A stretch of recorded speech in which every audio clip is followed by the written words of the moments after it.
महर्षि रमर कहते थे, आत्म साक्षात्कार के रास्ते में कुछ समय पहले व्यक्ति को सिद्धियां भी प्राप्त हो जाती हैं, लेकिन ये सिद्धियां तभी तक रहती हैं जब तक मन है।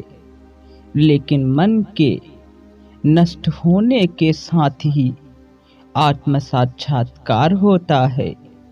जब मन नहीं तो सिद्धियां नहीं।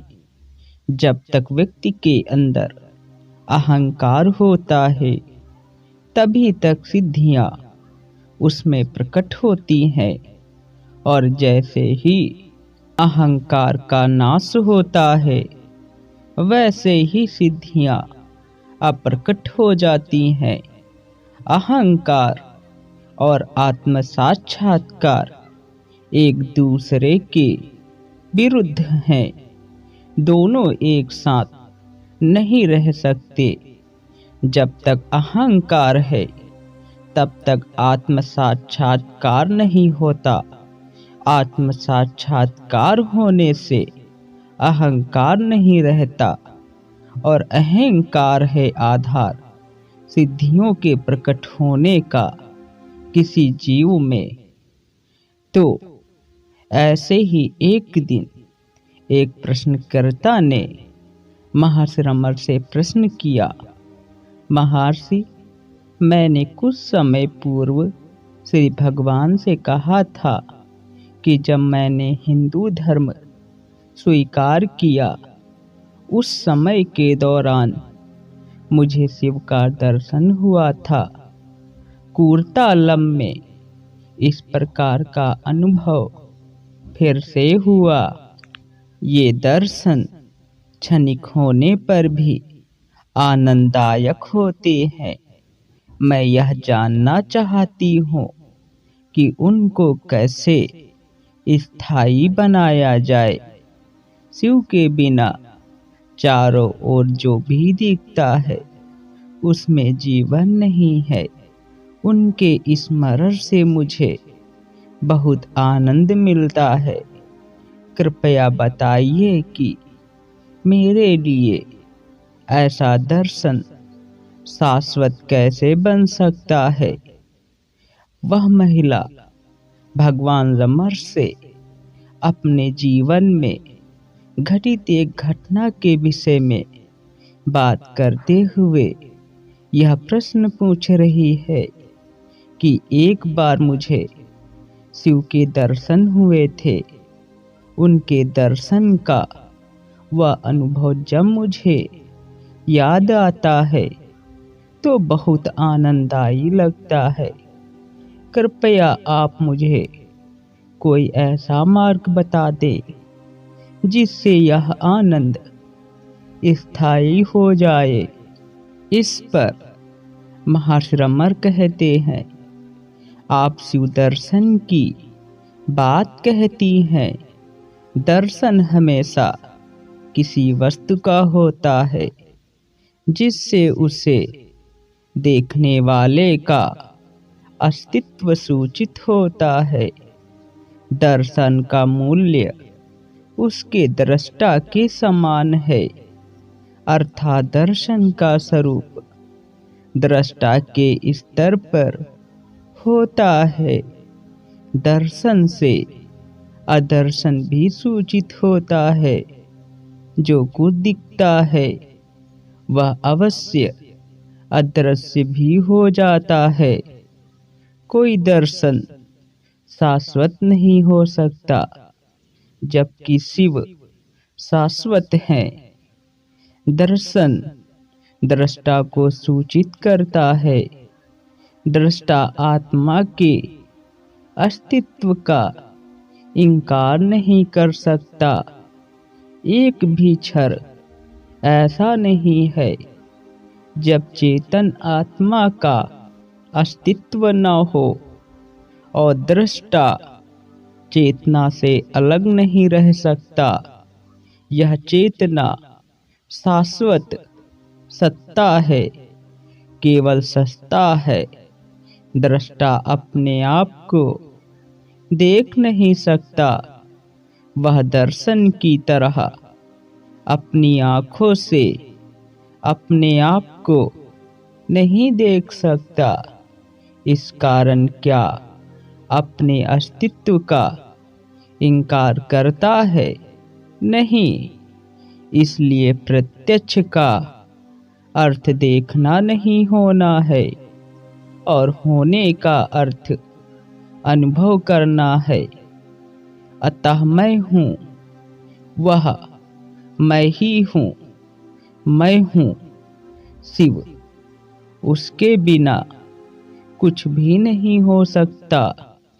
सबका अस्तित्व शिव में है और शिव के कारण ही है।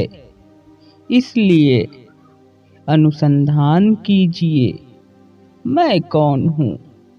अंदर गहराई में खोजिए और आत्मा बनकर रहिए। शिव सद्वस्तु है, उसके दर्शन बार बार हो, ऐसी अपेक्षा मत रखिए। आप जिन वस्तुओं को देखती हैं, उनमें और शिव में क्या अंतर है? शिव दृष्टा दृश्य दोनों हैं। आप शिव से अलग नहीं हो सकती हैं, क्योंकि हर स्थल और पल में शिव मौजूद हैं। अतः अभी और यहाँ भी हैं और अनुभव गोचर हैं। यदि आप सोचती हैं कि आपको शिव का अनुभव नहीं है, तो आप गलत सोचती हैं। शिव के अनुभव में यही विघ्न है। यह विचार का भी त्याग कीजिए और साक्षात्कार हाजिर है। अर्थात जब उस महिला ने भगवान रमण से यह प्रश्न किया कि भगवान, मैंने जब हिंदू धर्म स्वीकार किया था तो मुझे कुछ समय पहले भगवान शिव का दर्शन हुआ था। यह दर्शन बहुत क्षणिक समय का हुआ था, लेकिन इतना अधिक आनंददायी था कि मैं उसे भुला नहीं पाती हूँ।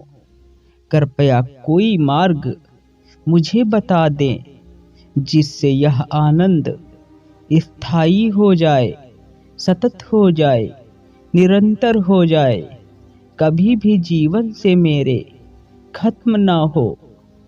तो इस पर महर्षि रमण कहते हैं, जब तुम ऐसा सोचती हो कि तुमने शिव के दर्शन किए, तो इस प्रकार दृष्टा और दृश्य दो अलग अलग हो जाएंगे। लेकिन वास्तविकता में तुम ही शिव हो। अपने अंदर हृदय स्थल पर गहराई से विचार करो, मैं कौन हूँ, वह मैं कौन हूँ। तब तुम्हें जवाब मिलेगा, मैं हूँ वही शिव, जो शिव आनंदमयी है।